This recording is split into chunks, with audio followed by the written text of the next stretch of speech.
وَإِذَا سَأَلَكَ عِبَادِي عَنِّي فَإِنِّي قَرِيبٌ.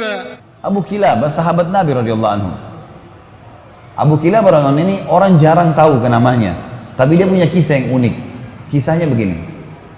Satu waktu ada satu orang lagi jalan musafir dari satu kota ke kota lain.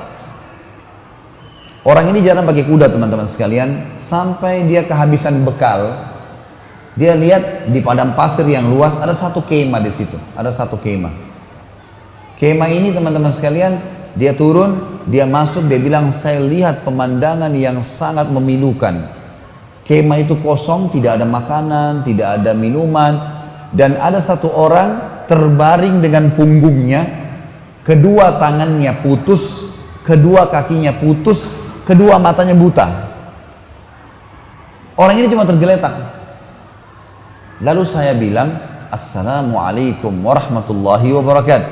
Orang itu jawab, Waalaikumsalam warahmatullahi wabarakatuh.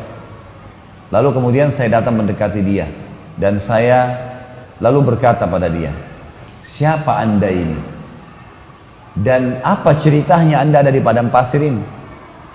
Kata dia, saya salah satu hamba Allah. Kata orang yang sedang lumpuh dan matanya buta, saya salah satu hamba Allah gitu. Lalu ditanya kembali, kamu siapa? Dia bilang, saya musafir, sedang kebetulan lewat, butuh minuman dan makanan, kehabisan gitu kan. Kata orang ini, kata orang ini, Alhamdulillah, segala puji bagi Allah yang menyempurnakan nikmatnya pada saya. Ini orang lumpuh yang bilang ini, tangannya putus, kakinya putus, matanya buta. Kata orang yang datang ini bilang, wahai Tuan, apa yang membuat anda bersyukur kepada Allah? Apa yang anda syukurin? Nikmat apa yang sedang ada? Kemahnya kosong, nggak ada orang, nggak ada makanan, nggak ada, lumpuh semua. Maka dia bilang, diamlah wahai anak muda. Kamu tidak tahu kalau sebenarnya nikmat Allah sangat besar pada saya. Saya bisa mengucapin kalimat saja sudah menutupi semua kekurangan saya ini. Sebuah nikmat yang tidak terhingga. Alhamdulillah atas segala hal. Orang ini bilang, saya kagum dengan orang ini. Lalu saya bilang sama dia, baiklah, ada yang bisa saya bantu? Kata orang yang pendatang ini. Dia bilang, ada anak saya laki-laki satu-satunya, selalu nemani saya di sini. Dia merawat saya, dia memberikan minum, dia memberikan makan, dia merawat saya lah. Sekarang sudah 3 hari nggak balik-balik. Coba kamu cari di sekitar kemah ini, siapa tahu ada. Dan memang perlu kamu tahu di padang pasir ini yang hidup cuma saya sama anak saya, nggak ada orang lain.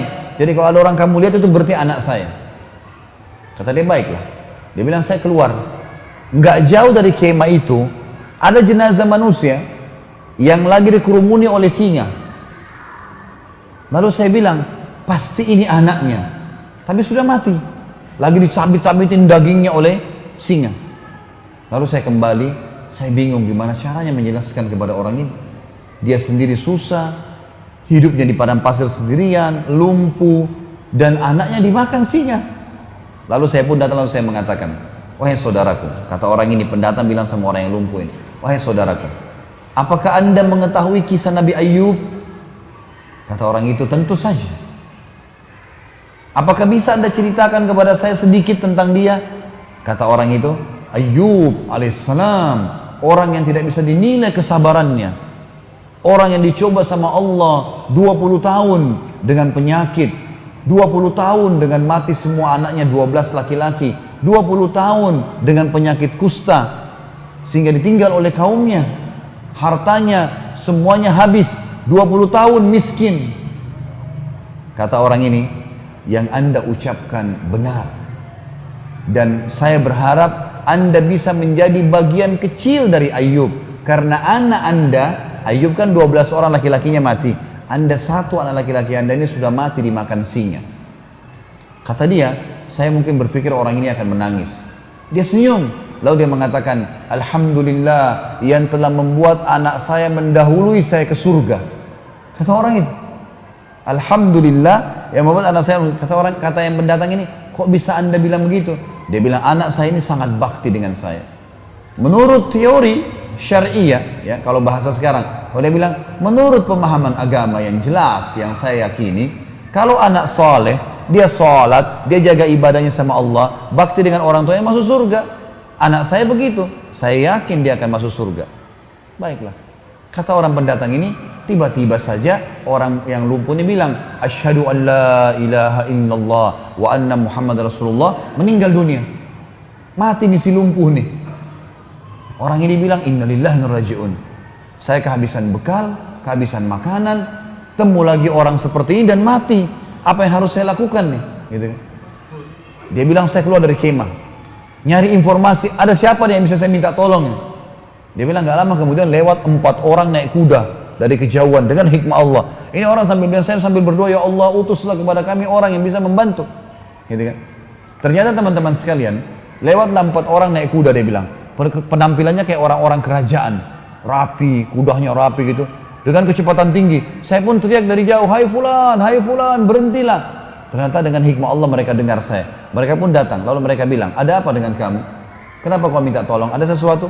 Dia bilang, dalam kemah ini ada orang tua meninggal, kakinya lumpuh, tangannya lumpuh, matanya buta, anaknya pun dimakan oleh singa. Kata mereka 4 orang ini, apa kamu bilang? Orang buta, orang lumpuh, mana dia? 4 orang ini seakan-akan memang tahu gitu, kenal. Turun dari kudanya, katanya ada dalam kemah, saya sudah tutup dengan kain, meninggal. Maka pada saat dibuka wajahnya, 4 orang ini teman-teman mencium-ciumi jenazahnya orang lumpuh ini, sambil menangis. Orang ini tambah tidak mengerti, kenapa kalian nangis? Siapa orang ini gitu?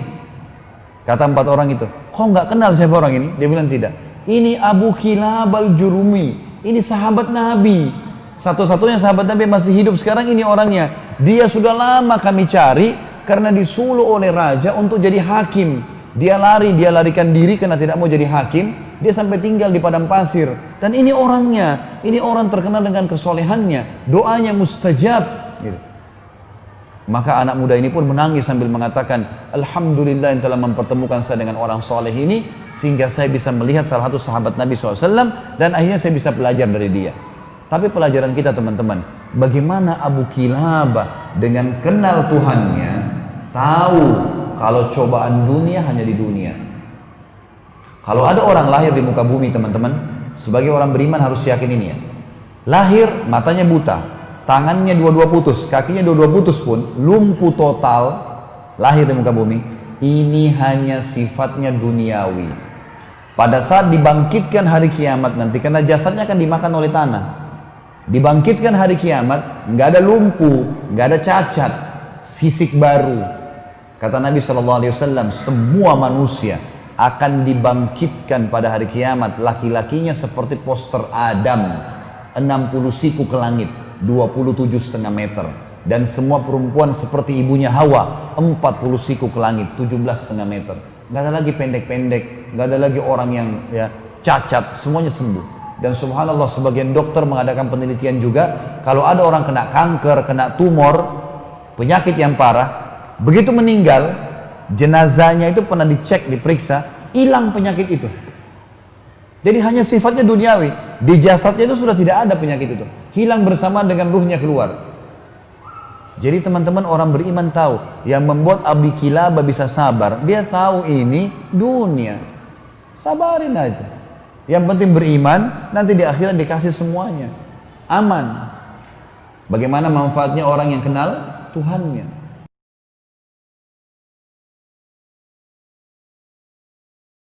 فإني قريب أجيب دعوة الداع إذا دعان فليستجيبوا لي وليؤمنوا بي لعلهم يرشدون.